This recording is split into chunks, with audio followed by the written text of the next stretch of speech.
Baiklah, salam sejahtera saya ucapkan kepada pensyarah kursus kami, yaitu Dr. Windy, pensyarah kod kursus ILMK 3093, Teori Etika Moral. Pada hari ini, saya dan ahli kumpulan saya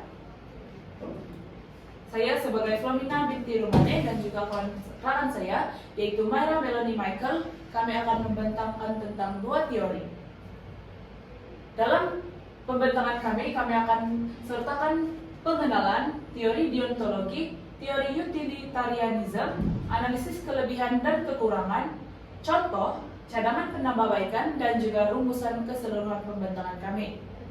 Baiklah, sebelum kami mengupas lebih tentang pembentangan kami pada hari ini, saya akan memberi sedikit pengenalan tentang dua teori kami ini, yaitu di mana moral dan etika memainkan peranan penting dalam membentuk masyarakat yang bertanggung jawab. Dalam konteks pendidikan, teori etika membantu pendidik membuat keputusan moral yang jelas. Tugasan ini membandingkan teori deontologi oleh Immanuel Kant dan juga teori utilitarianism oleh John Stuart Mill. Kedua-duanya menawarkan pendekatan unik untuk menangani isu moral di sekolah, seperti case bully dan disiplin pelajar. Pertama sekali kami akan bercakap mengenai perbandingan teori deontologi dan teori utilitarianism. Jadi utility bermaksud berguna atau berfaedah. Bentham menekankan bahwa hidup manusia dipengaruhi oleh kesakitan dan keseronokan, yang mana manusia cenderung untuk mencari keseronokan dan menjauhi kesakitan. Justru, perkara yang membawa banyak keseronokan dinilai sebagai bermoral. Jadi kesimpulannya, teori ini menekankan bahwa apa yang menyeronokkan itu adalah bermoral ataupun baik, dan apa yang menyakitkan seseorang itu dianggap tidak bermoral atau jahat. Jadi Bentham telah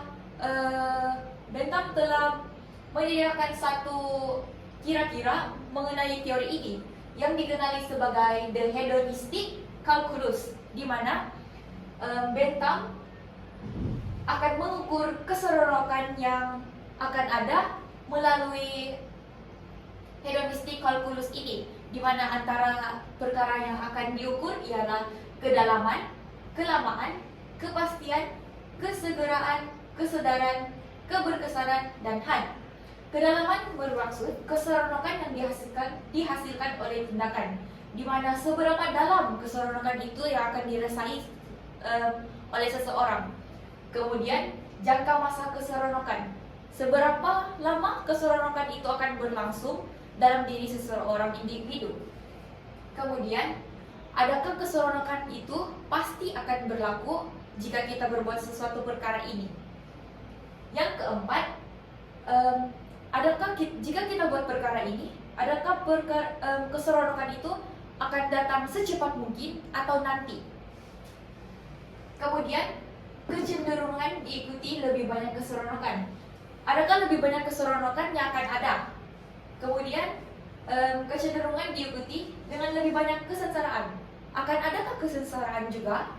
Dan yang terakhir ialah bilangan orang yang mendapat faedahnya. Jadi yang terakhir ini bermaksud, jika kita berbuat perkara ini, seberapa ramai orang yang akan mendapat faedah.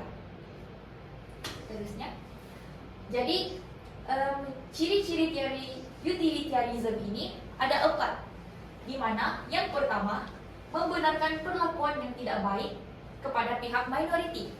Jadi, teori ini menekankan jika sesuatu perkara yang dibuat itu memberikan faedah atau kebaikan kepada ramai orang, pihak yang sedikit yang mendapat kesengsaraan atau kesakitan tidak akan dihiraukan karena mereka lebih sedikit dan lebih banyak yang mendapat faedah daripada perkara yang dilakukan itu. Dan yang kedua, ialah mengutamakan kebahagiaan pihak majority. Seperti yang saya sebut tadi, selagi perkara itu memberikan faedah atau kebahagiaan kepada lebih banyak orang, ianya adalah dibenarkan untuk menyakiti pihak minority. Yang ketiga, mementingkan kesan, yaitu kesannya adalah keseronokan. Jadi, jika perkara itu pada akhirnya akan memberi keseronokan, yang akan dilakukan bagi mendapatkan sesuatu keseronokan itu. Yang terakhir ialah memfokuskan keseronokan. Seperti yang saya cakap tadi, keseronokan adalah baik dan keseronokan itu adalah nilai moral. Jadi selagi perkara itu memberikan keseronokan, ianya akan dilakukan. Baiklah, saya akan beralih kepada teori yang seterusnya, yaitu teori deontologi, di mana teori ini diperkenalkan oleh Immanuel Kant yang menekankan tentang prinsip kewajiban. Teori deontologi ini berasal daripada perkataan Yunani dion yang bermaksud kewajiban, di mana teori ini adalah pendekatan etika yang menilai tindakan berdasarkan kewajiban moral atau prinsip tanpa mengira hasilnya. Diperkenalkan oleh Immanuel Kant, teori ini menyatakan tindakan itu bermoral jika ia dilakukan untuk memenuhi tanggung jawab moral yang benar. Oke, sebagai contoh, dalam perspektif deontologi, berbohong tetap dianggap salah walaupun ia menghasilkan sesuatu yang baik, ataupun kita berbohong sebab kita mempunyai sesuatu sebab yang baik. Kita berbohong karena kita berbohong untuk tindakan sesuatu yang memberi kesan yang baik kepada kita. Namun, ia tetap melanggar prinsip kejujuran yang merupakan salah satu kewajiban dalam moral asas. Baiklah, ciri teori deontologi ini adalah, yang pertama adalah kewajiban moral. Sedikit penerangan tentang kewajiban moral ini adalah, prinsip ini menilai tindakan berdasarkan pematuhan kepada kewajiban atau prinsip moral yang tetap, bukan berdasarkan akibat atau manfaat. Jadi dalam kewajiban moral ini, tindakan dinilai berdasarkan kepatuhan individu tersebut terhadap satu kewajiban prinsip moral. Sebagai contoh, kejujuran, keadilan, dan sebagainya. Yang kedua adalah imperatif kategoris, di mana prinsip asas yang menyatakan seseorang harus bertindak hanya menurut peraturan yang boleh diterima sebagai undang-undang universal bagi semua orang. Ini bermaksud seseorang harus bertindak mengikut peraturan, bukan saja peraturan yang ditetapkan dalam sesuatu kawasan ataupun tempat, tetapi peraturan tersebut haruslah yang boleh diterima oleh seluruh masyarakat. Universal bermaksud seluruh masyarakat dunia. Dan yang ketiga adalah niat mendahului akibat. Niat atau alasan moral lebih penting daripada hasil tindakan. Contohnya, kita membantu seseorang karena rasa tanggung jawab dilihat bermoral walaupun tidak memberi manfaat. Sebagai contoh, kita melihat seorang pengemis di tepi jalan dan kita membantu mereka. Ia tidak memberi manfaat kepada kita, namun dapat membantu individu yang sedang mengemis tersebut. Dan yang keempat adalah mengutamakan hak dan tanggung jawab individu. Ini bermaksud hak asas dan tanggung jawab individu seperti kejujuran, keadilan, dan penghormatan terhadap orang lain. Ini adalah ciri-ciri deontologi, di mana setiap hak individu itu diberi keutamaan. Dan yang terakhir adalah larangan terhadap perbuatan tidak bermoral. Tindakan yang melanggar prinsip moral seperti berbohong atau mencuri tetap dianggap salah walaupun mungkin membawa hasil yang baik. Ini adalah salah satu ciri deontologi, di mana kita mencuri karena kita inginkan sesuatu benda tersebut, namun tindakan ini melanggar prinsip moral. Walaupun mungkin membawa hasil yang baik, di mana kita dapat memakan hasil daripada curian tersebut, namun ia tetap melanggar prinsip moral. Ini adalah salah satu ciri-ciri teori deontologi. Seterusnya, kita masuk ke dalam kelebihan dan kekurangan teori utilitarianism. Jadi, yang pertama adalah dipahami, pendekatan yang mudah dipahami. Jadi, dalam teori ini, jika contohnya, maksud saya, teori ini adalah mudah dipahami. Contohnya, dalam sebuah tempat di mana majikan tersebut memutuskan untuk membina sebuah taman permainan. Walaupun taman permainan itu akan menyediakan beberapa kawasan penduduk masyarakat lain, tetapi ianya memberikan manfaat yang lebih besar kepada mereka, di mana mereka dapat berekreasi, meningkatkan kesehatan mereka, dan dapat menjalinkan hubungan dengan masyarakat setempat, di mana pembinaan taman permainan ini akan diteruskan walaupun ianya memberikan kos yang besar, tetapi memberikan manfaat yang lebih banyak kepada masyarakat di sekitar. di mana teori ini memberikan pendekatan yang lebih mudah dipahami, di mana jika lebih banyak masyarakat mendapat manfaat, maka ianya adalah dibenarkan. Baiklah, setiap kelebihan pasti mempunyai kekurangan, di mana seperti yang dikatakan Maira sebentar tadi, pendekatan ini adalah mudah difahami, namun kekurangan tersebut adalah mengabaikan kompleksiti situasi moral.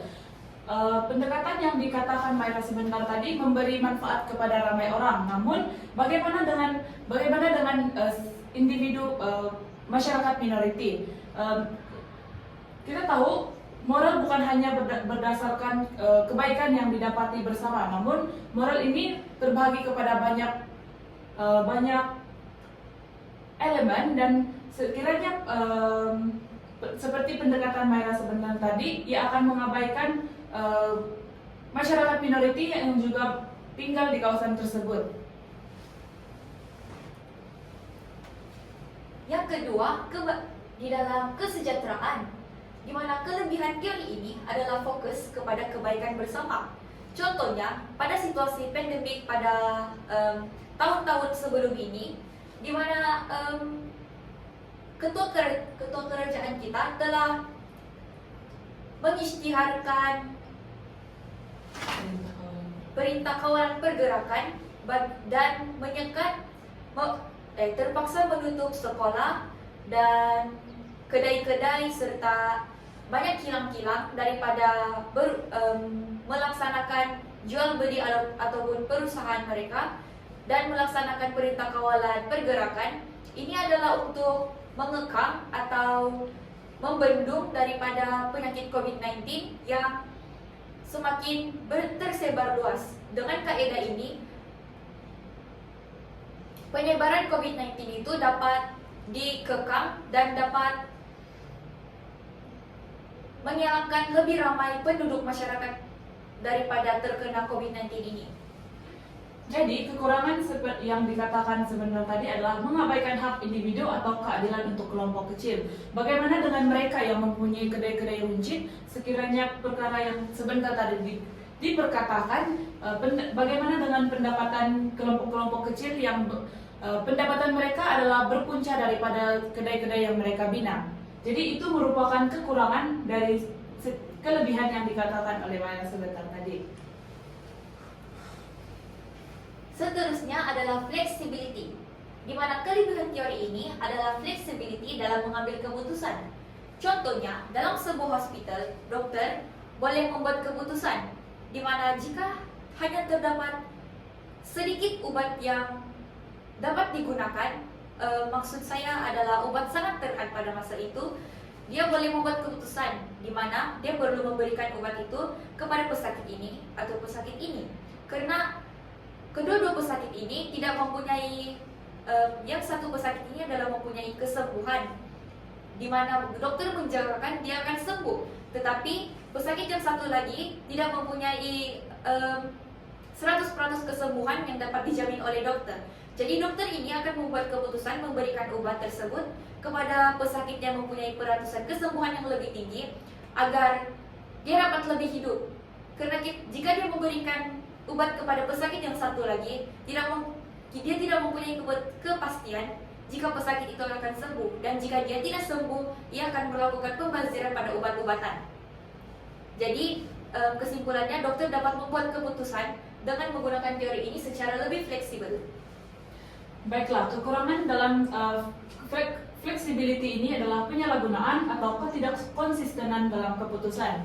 Setiap individu mempunyai hak mereka dalam mendapat rawatan, dan maksud penyalahgunaan di sini adalah dokter tersebut sepatutnya tidak mengutamakan kepada mereka yang mempunyai peluang untuk sembuh, namun perlu mencoba untuk memberi obat tersebut kepada individu yang mungkin peluang untuk sembuh adalah tipis. Namun jika dicoba, kita tidak tahu apa keputusan yang akan didapat. Namun setiap individu yang dirawat tersebut mempunyai hak mereka dalam rawatan tersebut, dan ini menyebabkan ketidakkonsistenan dokter tersebut dalam membuat keputusan. Seterusnya kita masuk dalam keadilan, di mana kelebihan teori ini adalah meningkatkan rasa keadilan dalam keputusan kolektif. Contohnya, ketika pihak berkuasa mengisytiharkan untuk membendung pelepasan karbon yang lebih banyak, dia telah menutup beberapa kilang-kilang agar tidak lebih banyak lagi pelepasan karbon daripada kilang-kilang tersebut, karena seperti yang kita tahu, kilang juga merupakan antara penyumbang terbesar dalam pelepasan karbon. Oleh demikian, kita dapat mengelakkan daripada berlakunya gas rumah hijau dan pemanasan global yang ekstrim. Baiklah, kekurangan tersebut adalah keadilan kolektif mungkin tidak benar-benar adil untuk semua individu. Ini bermaksud sekiranya kilang-kilang tersebut ditutup, bagaimana dengan bagaimana dengan individu yang bekerja dalam kilang tersebut? Setengah individu mungkin berpikir perkara tersebut adalah betul dan adil, namun bagi sesetengah pekerja yang bekerja dalam kilang tersebut, bagi mereka mungkin tidak adil karena salah satu sumber pendapatan mereka, yaitu punca pendapatan mereka telah terganggu karena penutupan kilang tersebut. Ini merupakan kekurangan daripada kelebihan yang diperkatakan oleh Maila sebentar tadi. Baiklah, seterusnya kita beralih kepada teori yang kedua, yaitu kelebihan dan kekurangan teori deontologi. Konsistensi moral, yaitu memberi panduan jelas tentang tindakan yang betul tanpa mengira akibat. Sebagai contoh, kita terlihat kawan kita yang sedang lapar mengambil buah-buahan yang ditanam oleh jiran kita di kebun, dan kita mengetahui bahwa jiran kita tersebut merupakan seorang yang garang. Namun karena kita mengikuti teori deontologi ini, kita mengaplikasikan teori kejujuran, prinsip asas moral kejujuran, dan kita memberitahu kepada jiran tersebut tanpa mengira akibat, di mana mungkin kawan kita tersebut akan dimarahi, namun oleh karena mengaplikasikan teori prinsip asas moral seperti kejujuran dalam kehidupan kita memberitahu kepada jiran kita bahwa kita terlihat rekan kita mengambil makanan tersebut. Jadi kekurangan dalam teori ini adalah tidak fleksibel dalam situasi kompleks. Jadi seperti yang contoh yang Flomina cakap tadi, mengapa kita harus memberitahu kepada tuan rumah sedangkan dia tidak tahu bahwa rekan kita telah mengambil? Karena kita tahu bahwa rekan kita sedang kelaparan pada saat itu, dan kita boleh mengambilnya pada saat itu juga, daripada kita pergi memberitahu dan kita dimarahi lagi kemudian dan rekan kita sempat mati untuk kelaparan. Baiklah, yang kedua adalah menggalakkan tanggung jawab, di mana menekankan tanggung jawab individu untuk bertindak secara beretika. Sebagai contoh, sekiranya kita dalam satu kumpulan kita ingin membuat satu baju, dan baju tersebut kita ingin memilih warna bagi baju yang ingin kita buat tersebut, dan kita bertanya pendapat bagi setiap ahli kumpulan kita, dan beberapa mungkin memilih warna biru dan beberapa orang juga mungkin memilih warna hijau. Namun bagaimana kita bertindak secara beretika dalam situasi tersebut? Jadi kita akan sebagai seorang, mungkin kita merupakan seorang ketua. Jadi sewaktu dalam situasi tersebut sebagai seorang ketua, kita tidak harus mengabaikan pendapat beberapa orang yang tidak bersetuju dengan pemilihan warna tersebut. Jadi mungkin kita boleh berjumpa dengan mereka dan memberitahu sebab-sebab pemilihan warna yang dipilih. Mungkin disebabkan warna tersebut merupakan pemilihan bagi pihak majority, dan yang tidak menyetujui pemilihan tersebut mungkin cuma beberapa orang. Dan sebagai seorang ketua, dengan bertindak adil seperti bertanya tentang pendapat mereka, itu akan dapat kita bertindak secara beretika agar tiada individu yang berasa diabaikan dalam setiap tindakan yang kita lakukan tersebut. Jadi kekurangan dia adalah ketegasan yang tidak realistik dalam kehidupan seharian. Seperti yang contoh rekan saya beri tadi, haruskah kita memilih satu warna baju mengikut majority dan tidak ikut minority? Kita sebagai pemimpin harus mempunyai keadilan dalam sesebuah pasukan ataupun kumpulan dan mengambil kira suara masing-masing serta memberikan hak sama rata melalui penyertaan warna baju. Kita harus mengambil kira juga apa yang pihak minoriti suarakan, dan kita perlu mengambil pendapat pada kedua-dua belah pihak sebab ada warna-warna tertentu mempunyai kelebihan dan kekurangan masing-masing. Baiklah, yang ketiga adalah kejujuran dan integriti. Ini bermaksud menjaga prinsip kejujuran dan integriti dalam tindakan. Oleh karena individu tersebut mengaplikasikan prinsip kewajiban di mana prinsip moral yang mesti diterapkan dalam dirinya, ia dapat menjaga prinsip kejujuran dan integriti dalam setiap tindakan individu tersebut. Sebagai contoh, sekiranya kita melihat rekan kita meniru dalam pemeriksaan, kita sebagai individu yang berintegriti di mana kita mengamalkan prinsip kejujuran, kita akan memberitahu kepada guru tersebut karena perbuatan tersebut adalah salah. Ini menjaga prinsip kejujuran dalam setiap tindakan kita. Jadi kekurangan dia adalah mengabaikan kepentingan empati dan pertimbangan sosial emosi. Seperti yang contoh telah diberikan tadi, bagaimana jika rekan kita yang meniru itu tidak sempat belajar, walaupun tidak sempat belajar dalam topik tersebut, walaupun dia adalah pelajar cemerlang dan mungkin karena kekangan masalah yang berlaku pada malam hari, dia tidak dapat mengulang kaji pelajarannya. Dan dia merupakan, apalagi apabila dia merupakan harapan keluarga dan satu-satunya anak yang diharapkan untuk cemerlang dalam sekolah. Jadi sebagai kawan, adakah wajar kita untuk melaporkannya walaupun itu hanya dilakukan sekali? Baiklah, yang terakhir adalah kelebihan yang terakhir adalah keadilan, di mana hak individu dijaga dan memastikan keputusan yang adil. Sebagai contoh, dalam situasi di kelas, sebagai seorang ketua kita akan memilih perbincangan dalam kelas adalah memilih satu tempat percutian, dan hak individu yang ada dalam hak diri individu adalah hak untuk bersuara. Jadi setiap individu yang ada di dalam kelas tersebut harus mempunyai hak mereka untuk bersuara, untuk mengatakan di mana tempat percutian yang bagi mereka adalah tempat yang seronok. Dan keputusan yang adil adalah apabila selepas mendengar setiap ide ataupun pendapat daripada setiap individu dalam kelas tersebut, kita akan mengumpulkan semua tempat tersebut dan memilih satu tempat yang dipilih oleh pihak majority. Dan apabila semua dalam kelas tersebut sudah bersetuju, itu akan menghasilkan keputusan yang adil di mana semua individu bersetuju untuk pergi kepada tempat yang sudah dipersetujui dalam perbincangan tersebut. Jadi kekurangan bagi teori ini adalah tidak memberi ruang untuk toleransi dan fleksibilitas dalam penghakiman. Jadi walaupun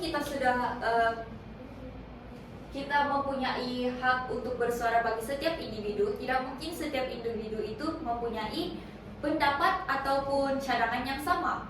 Dan apabila mengumpulkan semuanya, hanya satu tempat yang akan dipilih, dan hal ini akan menyebabkan sesetengah daripada murid tersebut akan berasa sakit hati ataupun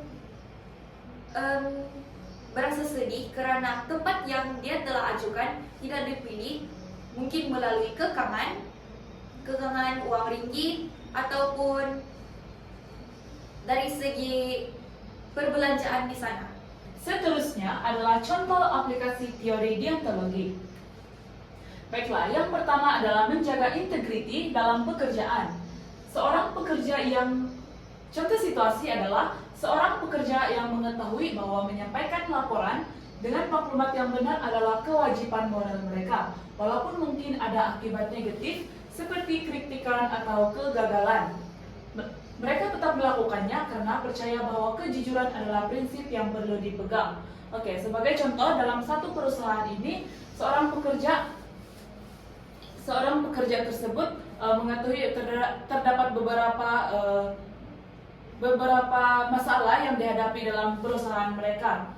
dan sekiranya diketahui oleh ketua mereka pasti akan dimarahi. Namun pekerja tersebut memilih untuk jujur dan memberitahu kepada ketua tersebut, dan ini adalah prinsip yang dipegang, yaitu prinsip kejujuran. Yang kedua adalah menghormati hak orang lain. Seorang individu memutuskan untuk tidak mencuri walaupun mereka berpeluang dan boleh mendapatkan keuntungan. Ini karena mereka percaya bahwa mencuri adalah salah secara moral tanpa mengira apa akibatnya kepada diri mereka. Sebagai contoh adalah apabila individu tersebut sedang berjalan dan terlihat segumpal duit yang bernilai ratusan juta, dan individu tersebut tidak mengambil peluang yang ada tersebut, namun dia menyerahkan duit tersebut kepada pihak yang bertanggung jawab. Peluang yang individu tersebut nampak mungkin memberi untung yang besar terhadap dirinya, tetapi karena tahu bahwa mencuri adalah salah, jadi individu tersebut menyerahkannya kepada pihak berkuasa, dan ini adalah salah satu prinsip moral yang diterapkan dalam diri individu tersebut, walaupun tanpa mengira apapun akibat yang akan mereka dapat. Yang ketiga adalah memberitahu kebenaran. Seorang pelajar memilih untuk mengakui bahwa mereka telah melakukan kesilapan dalam kerja khusus. Walaupun ini boleh membawa kepada hukuman atau marka yang rendah, mereka melakukannya karena percaya bahwa mengakui kesalahan adalah kewajiban moral yang tidak boleh diabaikan. Dan yang terakhir adalah tidak menipu dalam pemeriksaan. Seorang pelajar memilih untuk tidak meniru semasa pemeriksaan, meskipun mengetahui bahwa meniru boleh memberi mereka marka yang lebih tinggi. Mereka percaya bahwa menipu adalah salah, walaupun ia mungkin memberi kesan negatif pada hasil mereka. Seperti yang kita lihat, kedua-dua situasi ini menerapkan prinsip kejujuran dalam setiap tindakan mereka. Sebagai contoh, pelajar ini memilih untuk tidak dalam melakukan kesalahan kerja khusus, mereka tidak memanipulasikan alasan-alasan, namun jujur terhadap guru mereka. Dan di sini pelajar tersebut memilih untuk tidak meniru dalam pemeriksaan karena mereka tahu tindakan tersebut merupakan tindakan salah dan walaupun memberi kesan negatif kepada diri mereka, namun mereka tetap mengaplikasikan teori kewajiban, salah satu teori prinsip asas kewajiban, yaitu kejujuran. Oke, seterusnya kita masuk ke dalam cadangan penambahbaikan dalam teori deontologi.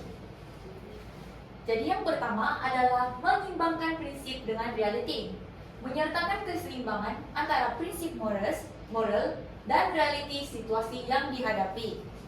Sebab prinsip moral kadang-kadang tidak bersesuaian dengan situasi yang kita sedang alami. Oleh demikian, menyeimbangkan prinsip moral dengan reality situasi adalah baik untuk mengatasi situasi dengan lebih baik. Kadang-kadang prinsip yang keras boleh membawa kepada keputusan yang tidak praktikal atau berkesan dalam dunia sebenar. Yang kedua adalah mengutamakan kepentingan kesejahteraan bersama. Mengambil kira bukan saja tanggung jawab individu, tetapi juga kesejahteraan orang ramai. Ini boleh membantu mengelakkan tindakan yang mungkin betul dari segi moral, tetapi merugikan masyarakat. Seterusnya adalah memasukkan faktor kebijaksanaan dalam keputusan. Kadang-kadang keputusan moral memerlukan kebijaksanaan untuk menilai situasi dengan lebih mendalam. Mendapatkan elemen kebijaksanaan dalam teori boleh membantu seseorang untuk lebih fleksibel dalam membuat keputusan. Dan yang terakhir adalah menilai keputusan berdasarkan nilai sosial. Teori ini boleh ditambah baik dengan mempertimbangkan nilai sosial seperti empati atau kepentingan untuk menjaga hubungan sosial, supaya keputusan moral bukan saja berasaskan prinsip, tetapi juga hubungan sosial yang baik. Seterusnya, kita masuk ke dalam contoh aplikasi teori utilitarianism. Contoh yang pertama adalah pembahagian obat di hospital. Dokter akan mendahulukan pesakit yang mempunyai peluang besar untuk sembuh. Oleh itu, lebih banyak nyawa yang dapat diselamatkan dan mempunyai manfaat besar serta tidak membazirkan obat. Jadi, dalam situasi ini, jika dokter mempunyai dilema dalam memberikan obat di antara pesakit ini yang pertama atau pesakit yang kedua, dokter akan membuat keputusan dengan memberikan obat kepada pesakit yang mempunyai peratusan untuk sembuh yang lebih tinggi. Hal ini untuk menjimatkan lagi penggunaan obat-obatan dan meningkatkan jumlah kesembuhan dalam sebuah hospital tersebut. Karena jika memberikan obat kepada pesakit yang tidak mempunyai peratusan kesembuhan yang lebih tinggi, ia tidak mempunyai jaminan jika pesakit itu sembuh ataupun akan akhir di sana, dan itu akan menyebabkan kematian serta berlaku pembaziran obat-obatan. Situasi yang kedua ialah pembinaan kilang di kampung. Jadi, pembinaan kilang biasanya akan menyebabkan pencemaran. Namun, jika ianya memberi manfaat besar kepada penduduk, pembinaannya adalah dibenarkan. Dalam situasi ini, jika pembinaan kilang, kita tahu bahwa pembinaan kilang itu akan mengakibatkan pencemaran. Tetapi, jika pembinaan kilang itu memberikan lebih manfaat, seperti memberikan peluang pekerjaan, meningkatkan pelancong asing ke dalam sebuah kampung, dan juga meningkatkan kemudahan penduduk untuk mendapatkan sumber daripada kilang, ianya adalah dibenarkan karena manfaat yang diterima berdasarkan pembinaan kilang tersebut adalah lebih banyak daripada faktor negatifnya. Yang ketiga adalah tindakan sukarelawan semasa bencana alam. Apabila bencana, sukarelawan akan memberi bantuan kepada jumlah yang paling banyak jika terdapat 2 kawasan yang ditimpa musibah. Dalam situasi ini, jika terdapat 2 kawasan yang ditimpa musibah ataupun kerusakan, dan sukarelawan perlu di dalam dilema dalam memberikan sumbangan ataupun bantuan, karena bantuan adalah terhad dan hanya boleh pergi ke satu tempat. Jadi dalam situasi ini, sukarelawan akan membuat keputusan dengan memberikan bantuan ataupun pertolongan kepada kampung yang mempunyai lebih banyak penduduk jika terdapat 2 kawasan yang mengalami musibah, agar sukarelawan dapat menolong lebih banyak orang. Karena jika sukarelawan pergi ke tempat yang sedikit orang, hanya sedikit yang dapat dibantu, walaupun mereka dapat menyumbangkan, tetapi hanya sedikit yang mendapat manfaat dan pertolongan. Dan jika mereka memberi bantuan kepada kampung yang lebih banyak penduduk, lebih banyak yang mereka dapat tolong, dan lebih banyak mereka dapat tingkatkan kualitas hidup mereka. Dan yang contoh terakhir adalah pembinaan lebuh layak. Pihak berkuasa akan mempertimbangkan kesan positif dan negatif. Kesan positif dalam pembinaan lebuh raya adalah mengurangi kesesakan lalu lintas, menjimatkan massa, dan meningkatkan peluang pekerjaan. Kesan negatif kerusakan alam sekitar akan kehilangan tempat tinggal bagi sesetengah keluarga. Namun, pembinaan akan dijalankan juga. Mengapa? Karena manfaat yang diterima daripada pembinaan lebuh raya adalah lebih besar kepada masyarakat berbanding dengan kesan negatif yang mereka akan alami. Baiklah, yang terakhir adalah cadangan penambahbaikan dalam teori utilitarianism. Yang pertama adalah mengambil kira keadilan dan hak individu. Tidak mengambil hak keadilan individu demi manfaat besar semua orang. Oke, ini bermaksud dalam teori ini kadang-kala setiap keputusan diambil berdasarkan majority yang mana memberi keuntungan kepada seluruh masyarakat. Namun teori ini juga harus sedikit penambahbaikan adalah teori ini juga harus mempertimbangkan pendapat daripada individu untuk manfaat semua orang. Yang kedua adalah mengatasi pengabaian perasaan minoriti. Tidak hanya mengutamakan kebahagiaan sejagat, namun juga mengambil kira perasaan pihak minoriti. Ini bermaksud setiap tindakan kita pasti keputusan akhirnya adalah kita mengambil daripada keputusan yang majority. Namun di sini kita boleh bagi mengatasi perasaan apa yang dirasa oleh pihak minority karena berasa bahwa cadangan mereka ditolak, ialah dengan menyediakan satu program di mana program tersebut adalah untuk membantu membantu masyarakat pihak minoriti ini untuk memahami kenapa keputusan tersebut diambil. Dan yang ketiga adalah memperkenalkan penilaian kualitatif, yaitu tidak semua kebahagiaan sama. Beberapanya adalah lebih berkualiti dan bermakna. Jadi di sini adalah penilaian kualitatif ini adalah kita memberi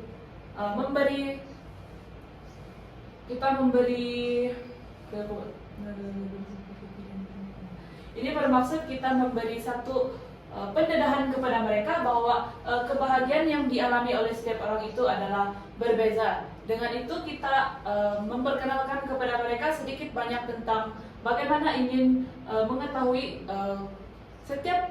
bagaimana untuk mendapatkan kebahagiaan tersebut. Bukan hanya apabila individu tersebut mendapatkan kesenangan, tetapi kita juga boleh cara penambahbaikan bagi teori ini adalah kita individu yang bertanggung jawab akan memberi penerangan dan juga pendedahan terhadap individu yang agar kebahagiaan mereka miliki itu adalah lebih berkualitas dan bermakna. Dan yang terakhir adalah menekankan kebebasan dan otonomi individu, yaitu memberi peluang kepada individu untuk membuat pilihan mereka sendiri. Oke. Seperti yang kita tahu, teori ini menekankan kebahagiaan bersama dan setiap keputusan akhir yang diambil adalah berdasarkan daripada majority. Namun, teori ini boleh juga menekankan kebebasan dan autonomi setiap individu agar pilihan yang mereka agar tidak memasukkan mereka sekali dalam pilihan yang dibuat. Sebagai contoh, dalam setiap pembinaan memerlukan beberapa kawasan untuk membina bangunan yang ingin ditubuhkan. Namun terdapat individu yang tidak mau bekerja sama dalam cadangan tersebut, dan dengan itu teori ini boleh menekankan kebebasan dengan menghormati keputusan individu tersebut dan mencari kawasan lain agar individu tersebut dapat membuat pilihan mereka sendiri sama ada mereka ingin menyertai cadangan yang dibuat ataupun tidak. Sebagai kesimpulan, teori deontologi dan utilitarianism adalah dua teori etika yang berbeza. Deontologi menekankan kewajiban moral tanpa mengira akibat, manakala utilitarianism lebih mementingkan hasil yang membawa kebaikan besar kepada ramai orang. Kedua-duanya mempunyai kelebihan dan kekurangan, dan pemilihan antara keduanya bergantung pada konteks dan nilai yang diutamakan. Itu saja daripada kumpulan kami. Sekian, terima kasih.